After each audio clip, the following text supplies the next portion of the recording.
Kalem, a celebration of gratitude, unity, and abundance.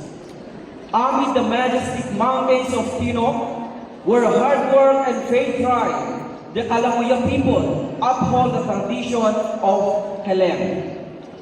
The municipality of Tino proudly presents Kalem, a cherished Thanksgiving tradition of the Kalamuya people that reflects their deep faith, strong connection with nature, and enduring gratitude to Kabunya. The presentation begins with the simple life of a father and his son, Agduban. As they journey through their community and witness the beauty and abundance of their surroundings, from rivers and forests to the rich natural resources that sustain their way of life. Through traditional songs and prayers, the story highlights the Kalamuya people's reverence for nature and the Creator. As the story unfolds, the spirit of Ubu, or the community cooperation, comes to life as villagers work together in planting and nurturing rice and vegetable crops. Their hard work, unity, and collective passes them onto the future generations while honoring their enduring identity and way of life.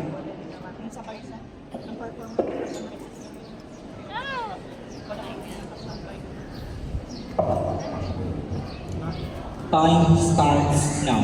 Bikin mo. Sir. Hindi ko kilala yan. Hindi ko kilala yan. Sino yan?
Ay buhay-buhay ang akibasan!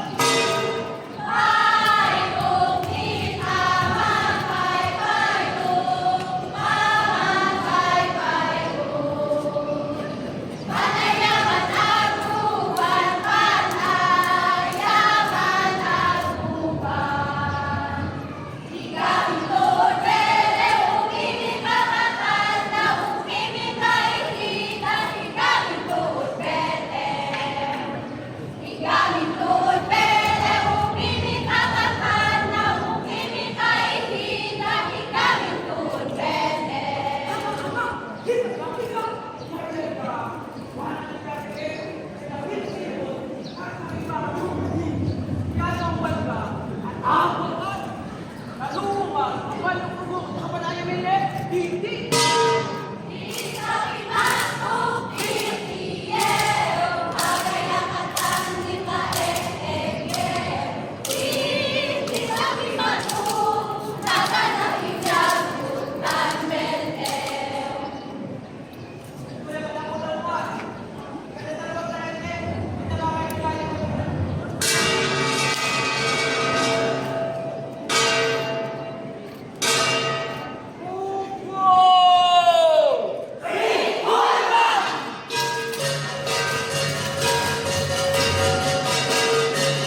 Iya tahu ini yang puset. Wadah ni yang iman lagi. Wadah ni yang iman. Wadah ni yang iman. Lek iho.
Training contestant number 1. Let us give a big round of applause for contestant for a bountiful harvest, good health, and community peace.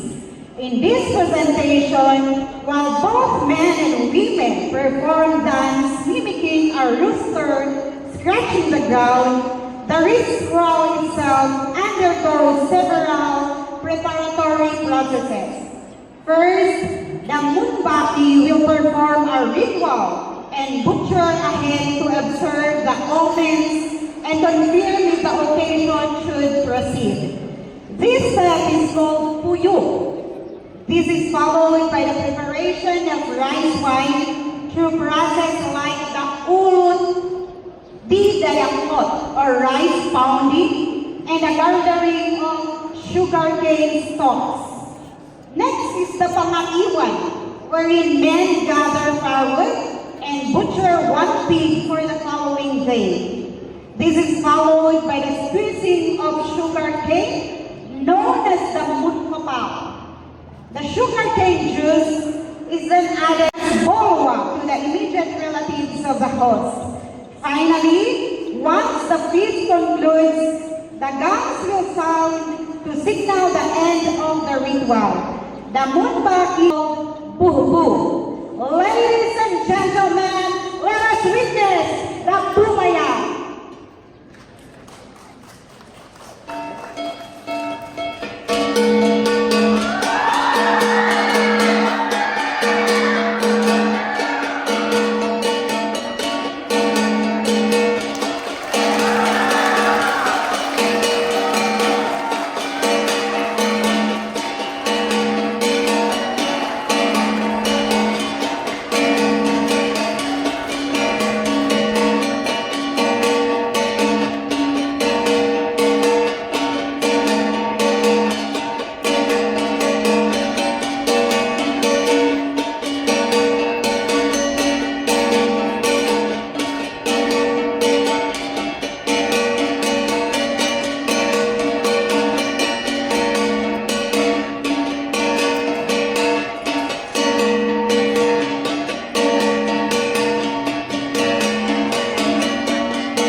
who's right?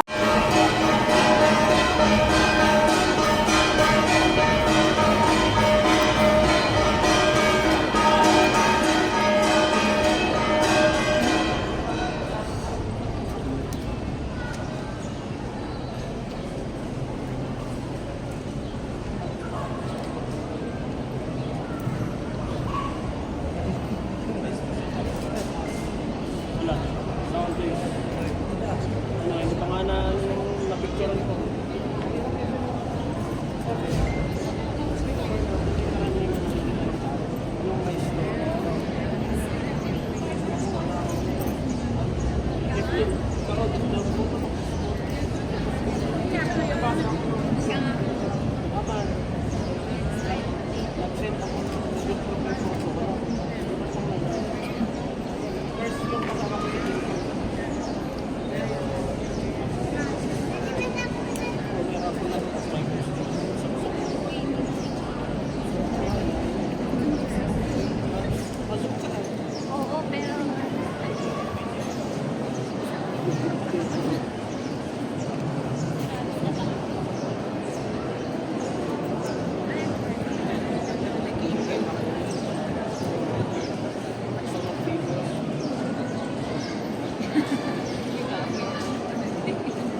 Pinakukita, tinuturing na ako ako. Husay!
Aguinaldo and the Rodeo Festival, showcasing a celebration deeply rooted in the municipality's cultural heritage, natural abundance, and agricultural traditions. As the delegation marches with unity, discipline, and purpose, their colorful indigenous-inspired attire and meticulously crafted props vividly portray the unique identity of the Aguinaldo and the essence of its municipal festivals. As the presentation unfolds, let's witness the story of Apartheid Aguinaldo, beginning with the skilled blacksmith forging hunting tools, instrument, materials that symbolize the ingenuity and resourcefulness of our early inhabitants. Following them are the Omapar, our hunters whose bravery and mastery of wilderness reflect the adventurous spirit that has long characterized the municipality, accompanied by representations of animals hunted from the Aguinaldo's bountiful forests and rhythmic sounds of indigenous musical instruments. The performers bring to life a seamless narrative of tradition, survival, and harmony with nature. The lively sounds, synchronized movements, and creative execution allow the audience to fully appreciate the richness of Ifugao culture and historical significance of the festival. Interwoven into this cultural journey is the dynamic celebration of Rodeo Festival, where participants showcase the strength, skill, and determination of Aguinaldo's livestock raisers and farmers. Through coordinated choreography, vibrant formations, and expressive performances, the delegation highlights the enduring connection between the culture, livelihood, and community development. This creative presentation blends tradition and modernity, preserving the distinct character of Aguinaldo while demonstrating exceptional artistic organization and mastery. More than a performance, is a tribute to the resilience, unity, and pride of the people of Aguinaldo, a community that continues to honor its heritage while embracing progress. And so, ladies and gentlemen, please welcome the municipality of Aguinaldo.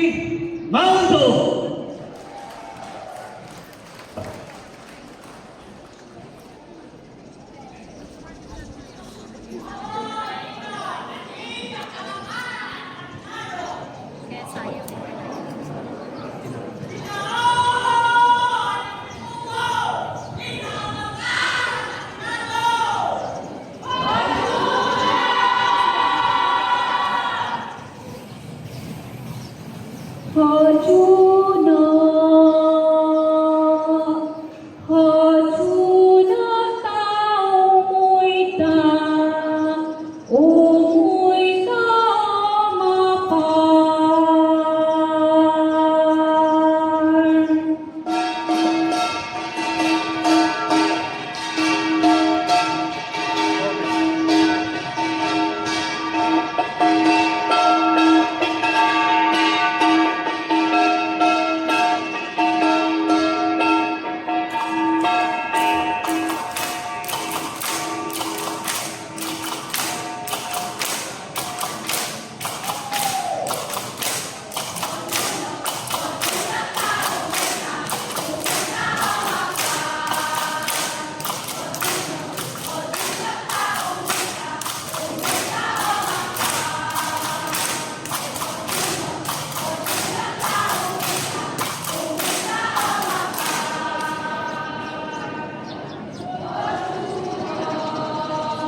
Kapag kapahatan ng panalo, pamiyang niyo, sinaon na kay Diyos.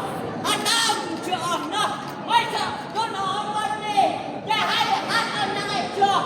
Tao'y Diyos, muntasagan kami, tagaat at bodyon ni, ikaw na kabodyon ni, hirong kito, pantas sumana karat sumana pipin, nung kita kitulila ba, oh God!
inviting contestant number 5. So let us rein in our excitement because we are honored to have one of our own, an Ignipugo with us.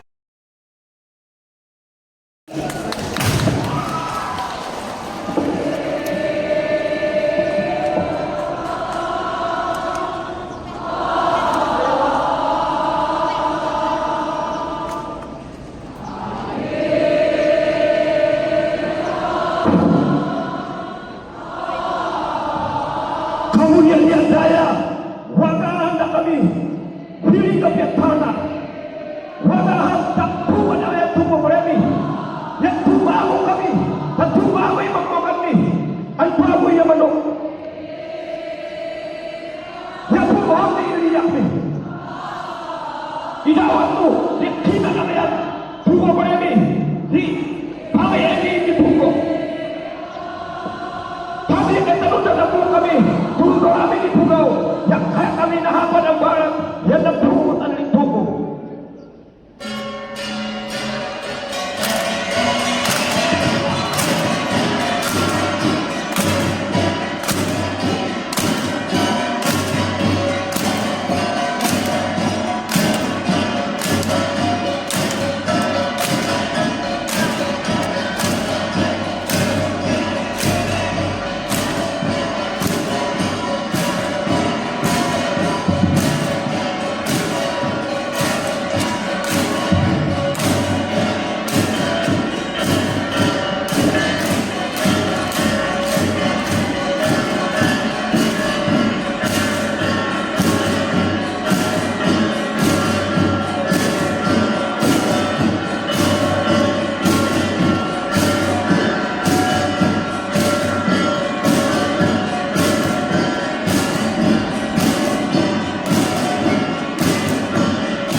everybody po, tayo ay atayo.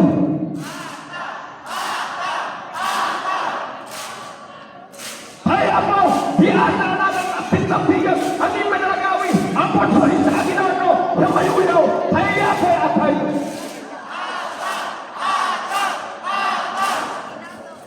Kaya, diata mo po, kaya ako po Christmas na sobrang tumaraw, ang iba na mayuyaw, ramon niya siguro, kaya ay atayo. Kaya po ay atayo, kaya Omar Nakapawir,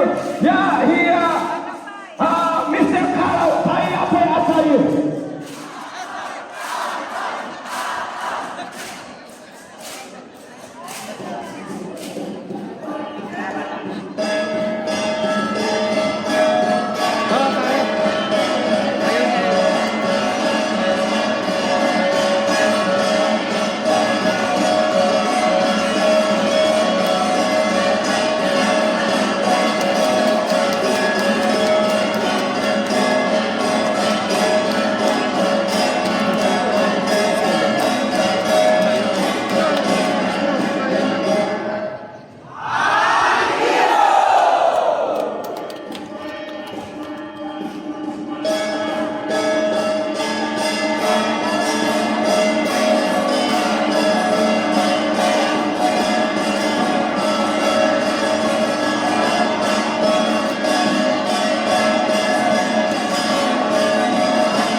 Once again, a round of applause to contestant number 6. Now we are down to the last performance.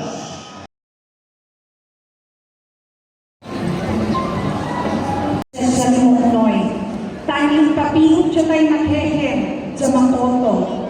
It is an emotional rendition of a soldier, comforting the mother not to weep as he leaves for war.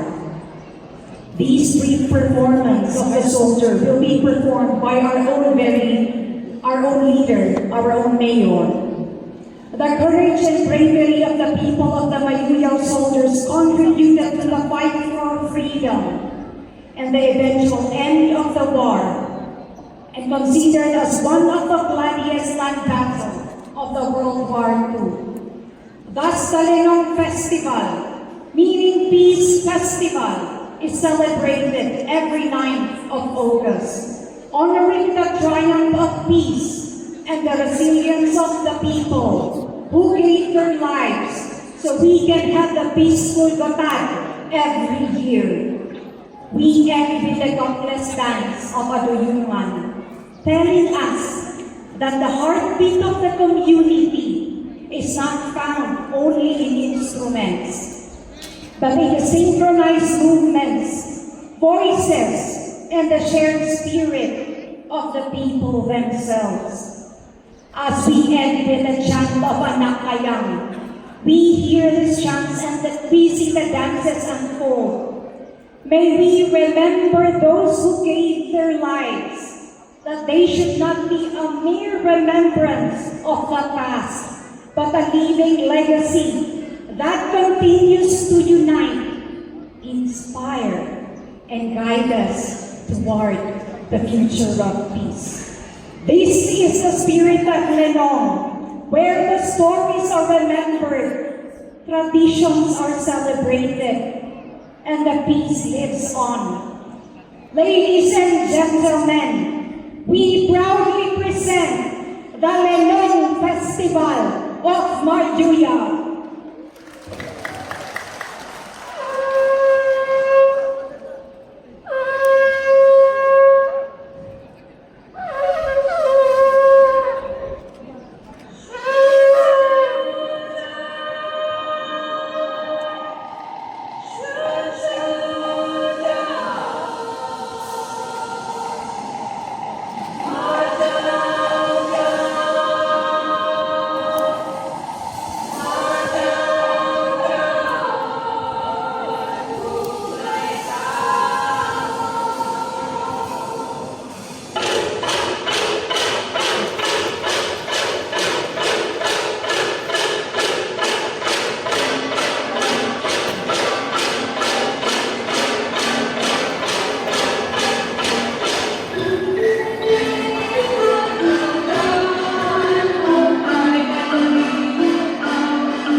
Aku Manilahina Di melokir papi ujai make Engga makoto Tutu juci jujung Sakon mian mi kubat Manila na akrak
Makualam mo chin, iluto na chin, and no.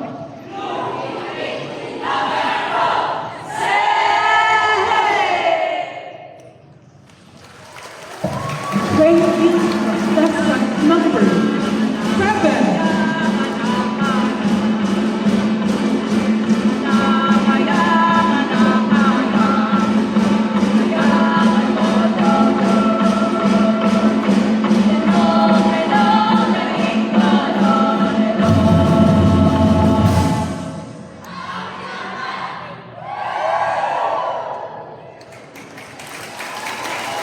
Another round of applause for contestant number 7.